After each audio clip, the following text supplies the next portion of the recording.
if you don't hear from me in the next half hour, call the embassy.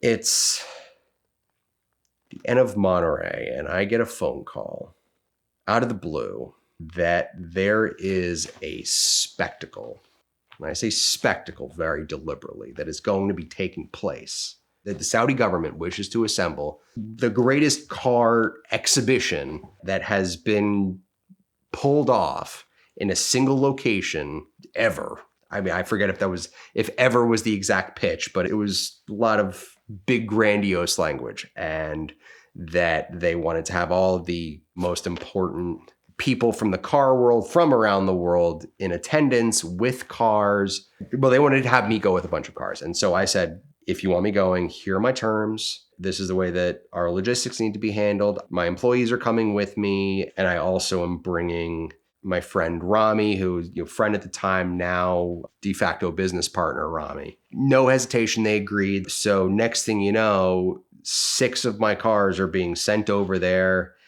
and I'm going to Saudi Arabia. I've never been, and this is a really exciting and really interesting thing. At the time we went, I mean, women had just been allowed to drive like a year and change prior. And when we landed, actually, in terms of things just rapidly changing, I found out that the first concert of non-traditional music had been held, I believe it was like 6 months prior.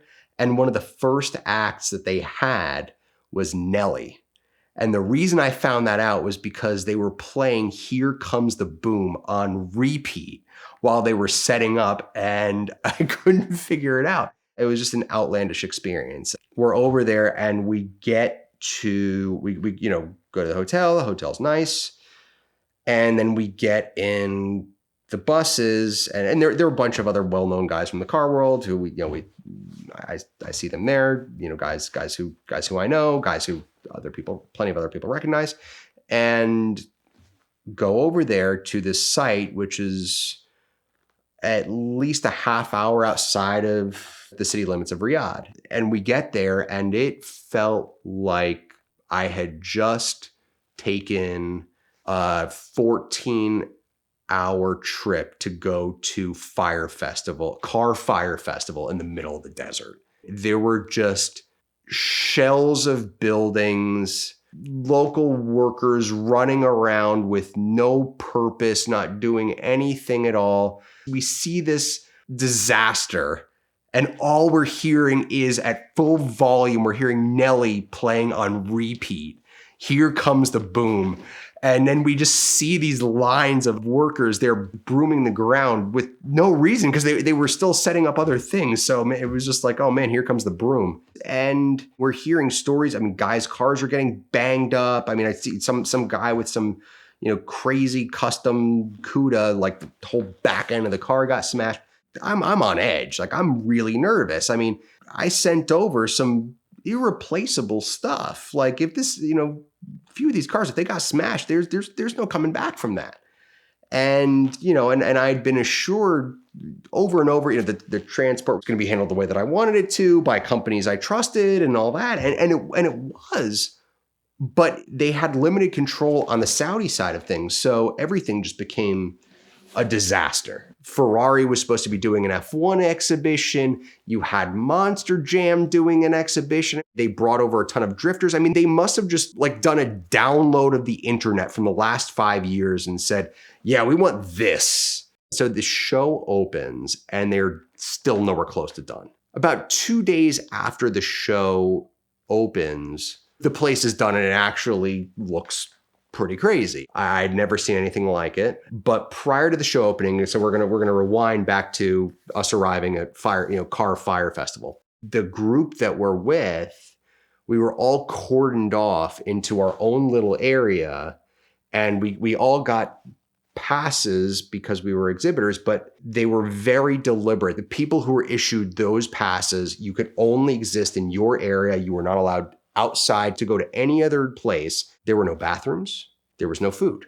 There was no water. We're there 30 minutes outside the city limits of Riyadh in the desert, cordoned off in a room with a bus that brought us there and no ability to get back. Uber was not picking up in that area. A couple of the people that were there had started setting up their booths. Being the resourceful people that they were, noticed that there were other people who were walking around the show whose passes looked different, and it clearly showed that they had access to all areas. And it was, one of the guys was a graphic designer, takes a look at the passing and goes, oh, it's that font, and prints out a sticker that goes on top of our lanyards that looks exactly the way that these other guys' passes looked. And boom, next thing you know, we're able to walk around, go to the bathroom, get some food, and have some water. Very civilized, some basic things that we would expect. So, and we exist doing this for quite a few days. It was probably 4 days, something like that, 4 or 5 days. And then one day, a client of mine, he's an owner in a number of very large motorsport ventures, and was in Saudi Arabia looking at another project that ultimately was the Saudi Formula One project. We both figured out we're in the same place. He wanted to come by, so I went to the general office to go get him and some of his partners some passes. So Rami and I walk in there to go get passes, and the guy looks at our passes, and I guess they weren't exact copies of the other ones, because he takes a look at those at our passes and says, "Where did you get these?" I said, "What do you mean? Where did I get these? These were given to me. I need those passes." And confiscates our passes. Now remember, these passes, we couldn't move anywhere on these premises without these passes. So now our passes are taken away, and next thing you know, 5 very large, very intimidating gentlemen surround me and Rami and start aggressively interrogating us. Where do these passes come from? These are forgeries. Forgery is a crime severely punished in Saudi Arabia. You're going to be detained.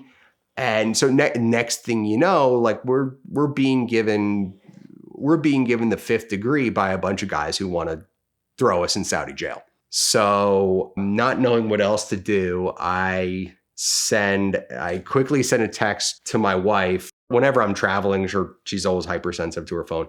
And I send a text saying, if you don't hear from me in the next half hour, call the embassy, because I've been detained wrongfully. I've been arrested, and you need to have the embassy come bail me out of jail. And by the way, I just dashed off this text message before I start getting yelled at for using my phone. And one of the guys tries swiping my phone. And I grabbed my phone away, and I said, last I checked, I'm still allowed to be in possession of my phone. They start, getting really aggressive with us. And Rami, he's half American, half Saudi, and speaks fluent Arabic, starts talking to them in Arabic, which they were completely caught off guard by, and then were angered by. So what we thought was going to be a situation made better was a situation that just became worse. So the threats continue. One of them turns away, and I just sort of whisper over to him, and I say, look, man, this is going to have to reach a conclusion one way or another. And I say, look, guys, clearly you have an issue with these passes. Why don't you give us some passes that you won't have an issue with? More anger and yelling continues. I said, look, we're here exhibiting cars. My cars are right over there. I was brought here by the government. We have not done anything wrong. And this whole time they're trying to, get us to narc on the guys who made our passes, which we're not doing anything to harm anyone here. I'm not about to snitch on these humble graphic designer who just helped us so that we could get some food and water and a bathroom.